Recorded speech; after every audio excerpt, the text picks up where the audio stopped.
Hello, this is Floyd from Marathon Records with an excerpt from our series on audit tips. Today, the surplus ledger. Sometimes things are not what they seem. The number of surplus ledgers has increased. The American Land Title Association's best practices and many title insurance companies require daily reconciliation. In addition, most states' rules of professional conduct for lawyers require regular reconciliations of trust accounts. A surplus ledger is a mock client ledger where unidentified funds are moved so that all individual client ledgers zero out. Surplus ledgers are often intended to be temporary. Often the surplus ledger is simply a new client ledger in the same account where funds are moved on paper. Sometimes a surplus ledger is a different account where the funds are moved.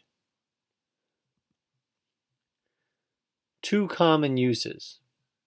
The auditor or bookkeeper is unsure of a transaction and creates a temporary ledger so all other matters balance, with the intention of moving the funds to the correct ledger once that is identified.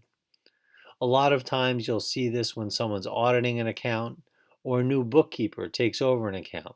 They'll move funds to a surplus ledger until the source of those funds and the correct client matter can be identified.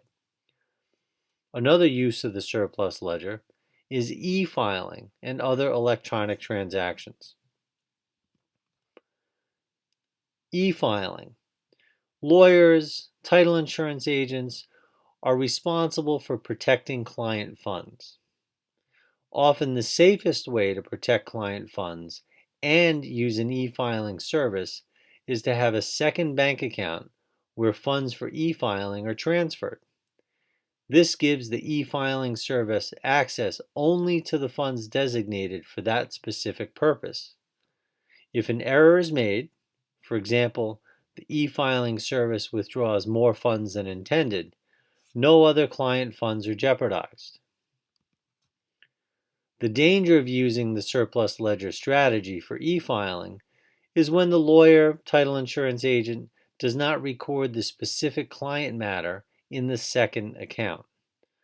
Often, all of the transaction records are kept in the main IOLTA escrow account.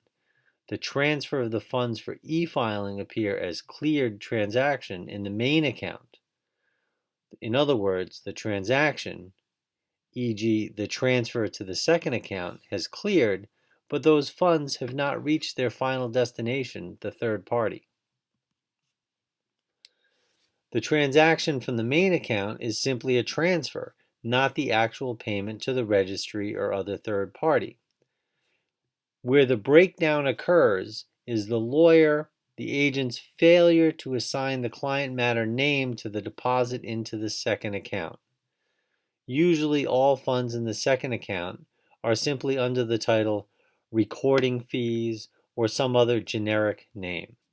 4 things the auditor looking for the surplus ledger needs to look out for.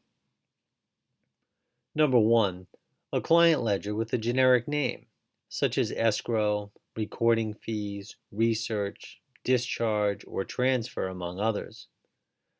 Number 2, a client ledger that continually appears with a balance every audit. A normal transaction has a typical time cycle. Funds are received and dispersed. The final balance is 0. A surplus ledger often grows as funds are deposited and held indefinitely.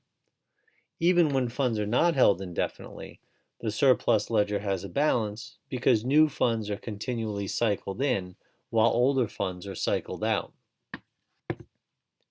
Number 3, transfers to a second account controlled by the same lawyer or title insurance agent. As an example, e-filing accounts are a second account controlled by the same lawyer or title insurance agent. Number 4, transactions that appear on the register but not on the bank statement. Often a transfer to the surplus ledger is a paper transaction only. The lawyer the title insurance agent is moving funds in the records only until the problem can be resolved.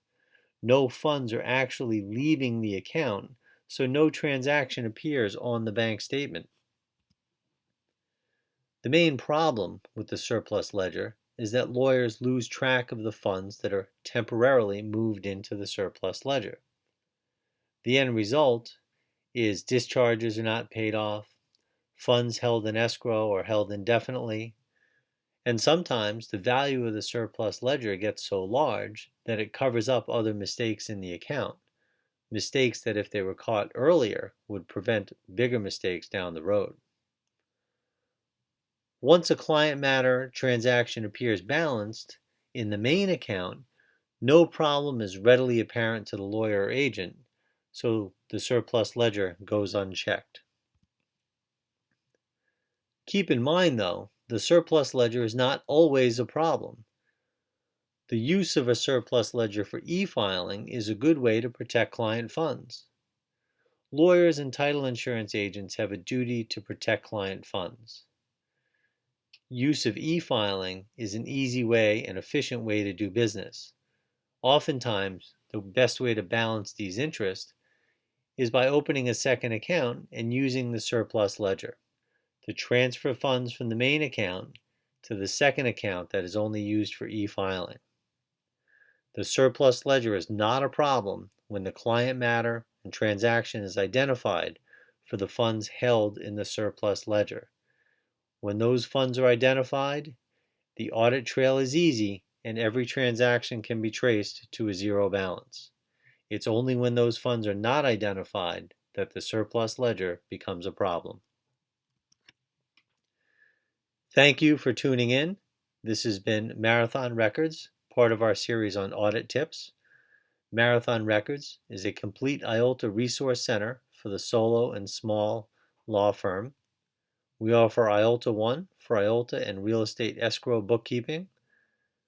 Please visit us at www.marathon-records.com or follow us on Twitter at Marathon Records. If you have any questions or want more information, email us at info@marathonrecords.com. Thank you.